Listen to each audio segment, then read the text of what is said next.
शिंदे से जाएगा सीएम पद, बीजेपी के साथ आएंगे अजीत पवार। महाराष्ट्र में जल्दी होगा बड़ा उलटफेर, एक बार फिर बदलेगी सरकार। देवेंद्र फडणवीस के पास आएगी कमान, एमवीए को लगेगा झटका। महाराष्ट्र में 8 महीने पहले उद्धव ठाकरे के साथ खेला हो गया था। उनके ही विधायकों ने बगावत कर दी थी और 55 में से 40 विधायक एकनाथ शिंदे के साथ चले गए थे और शिंदे ने बीजेपी की मदद से सरकार बना ली थी। लेकिन अब महाराष्ट्र में जल्द ही राजनीतिक समीकरण फिर बदलने वाले हैं।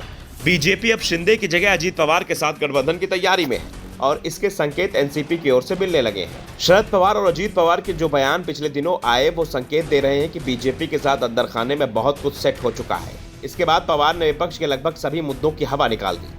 पीएम मोदी की डिग्री का विवाद हो या फिर सावरकर का मुद्दा, ईवीएम हो या फिर अडानी का मामला, पवार के बयान विपक्ष को ही घेरते रहे। अडानी के मामले में बाद में पवार ने ये कहकर विपक्ष की नाराजगी दूर करने की कोशिश की कि हर दल की नीति अलग होती है, नजरिया अलग होता है, हमने अपना नजरिया बता दिया है। लेकिन विपक्ष अगर अडानी मामले में जेपीसी की मांग पर अड़ता है तो विपक्षी एकता के लिए हम जेपीसी का समर्थन करेंगे।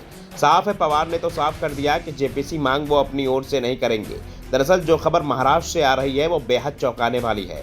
दावा किया जा रहा है कि एकनाथ शिंदे और उनके 15 सहयोगी शिवसेना के विधायकों को सुप्रीम कोर्ट अयोग्य दे सकता है और इसकी संभावनाएं बेहद ज्यादा बताई जा रही हैं। शिंदे अगर अयोग्य करार दिए जाते हैं तो वो तब तक किसी पद पर नहीं रह पाएंगे जब तक कि वो दोबारा चुनकर ना आ जाए, यानी उनका सीएम पद भी चला जाएगा और इसके विकल्प के लिए पवार के साथ बीजेपी की नजदीकियां अचानक बढ़ गई हैं।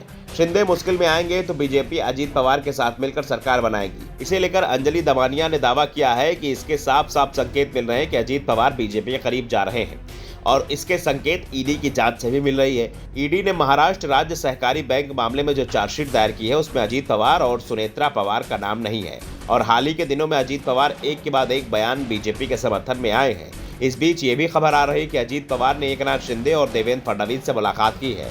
अजीत पवार के करीबियों का कहना है कि किसानों को हुए नुकसान के चलते ये मुलाकात हो रही है, लेकिन जिस तरह से राजनीतिक समीकरण बन रहे हैं उनमें से इस मुलाकात पर सवाल खड़े हो गए हैं।